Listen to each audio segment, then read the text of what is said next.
யோசுவாவை இந்த போஸ்ட்டில் வையப்பா அப்படிங்கிறாரு. ஆமேன்னு சொல்லுங்கள். எல்லாரும் கை வைத்து சொல்லுங்கள். ஒரு பொறுப்புக்குள்ளே வரணும்னு சொன்னால் அவங்களுக்குள்ள முதலாவது என்ன இருக்கணும்? தேவ ஆவி இருக்கணும். உலக ஆவி இருந்தால் உலகத்தை தான் பேசும். தூக்க ஆவி இருந்தால் பொறுப்பில் உள்ளவங்க தூங்கிட்டு தான் இருப்பாங்க. எரிச்சலின் ஆவி இருந்தால் எந்த நேரமும் ஜல்லி ஜல்லி ஜல்லு நினைச்சுவாங்க, எரிஞ்சு விழுவாங்க.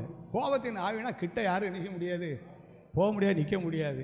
இன்னும் பலவிதமான ஆவிகள்லாம் இருக்குது. இதுகள்லாம் உள்ளே வந்துச்சுன்னா அந்த வேலையை தான் செய்யும். ஆனால் தேவ ஆவி இருந்தால் அது வேறு மாதிரி தேவனுக்குரிய காரியங்களை பற்றியே சிந்திக்கும். அந்த காரியங்களை தேவனிடத்தில் சொல்லும்படி உணர்த்தும். அந்த காரியங்களை செய்வதற்கு தேவ ஆவியை பெற்றுக்கொள்ளணும், இன்னும் அபிஷேகம் வரணும் அப்படின்னு சொல்லி ஆண்டவர் அந்த பொறுப்புக்கு யாரை கொண்டு வர்றாருன்னு சொன்னால் தேவ ஆவி பெற்ற யோசுவாவை ஆண்டவர் அந்த பொறுப்புகளை கொண்டு வர்றார். ஆமேன்னு சொல்லுங்கள் எல்லாரும். அப்போ யோசுவாவை ஆண்டவர் மேன்மைப்படுத்தணும்னு படுத்தினாருன்னா அதுக்கு யோசுவாவுக்குள்ளே என்ன இருந்துச்சுன்னு சொன்னால் தேவாவி. நம்ம எல்லாரும் ஜெபம் பண்ணணும். ஆண்டவரை ஏன்ட்ட இருக்கிற உலக ஆவி எடுத்து போடுவோம் ஐயா, ஏன்ட்ட எரிச்சலின் ஆவி எடுத்து, கோபத்தின் ஆவி எடுத்து, ஒவ்வொரு நாளும் கணக்கிட்டு பார்க்கும்போது இன்னைக்கு எந்த ஆவி நம்மளை வழி நடத்துச்சு அப்படிங்கிறத நம்ம எல்லோரும் கண்டுபிடிக்கணும். சரிதானா? என்னத்தையோடு நடத்திக்கிட்டு இருக்காங்க, என்னத்தையோடு போய்கிட்டு இருக்கோம் அப்படின்னு சொன்னால் நம்ம ஆவியில் வளர முடியாது.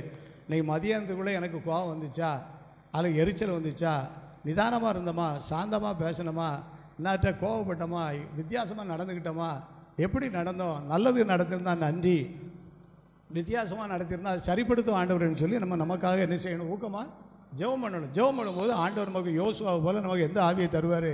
அவருடைய தூய ஆவியை நமக்கு தருவார். அப்போ யோசுவாவை ஆண்டவர் அந்த பொறுப்பில் கொண்டு வந்து அருமையாக நடத்தினார். அப்போ யோசுவாவை மேன்மைப்படுத்துவதற்கு கர்த்தர் எப்படி யோசுவாவை தகுதிப்படுத்தினார்னு சொன்னால் தன்னுடைய பரிசுத்த ஆவியை கொடுத்தார். அல்லேலூயா சொல்லுங்கள் எல்லாரும்.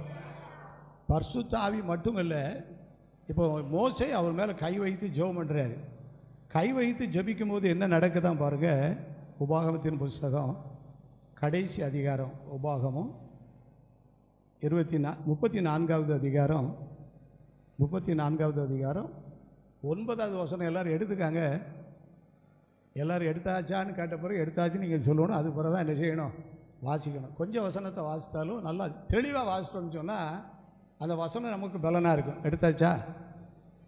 யோசுவா உபாகமம் 34வது அதிகாரம் 9வது வசனம் வாசிப்போம்.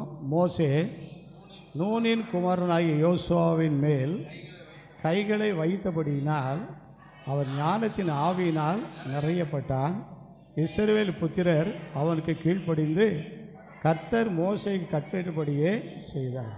இப்போ யோசுவாவுக்குள்ளே ஒரு பக்கம் பரிசுத்த ஆவி, அவரே ஜெபமணி பெற்றுக்கொண்ட பரிசுத்த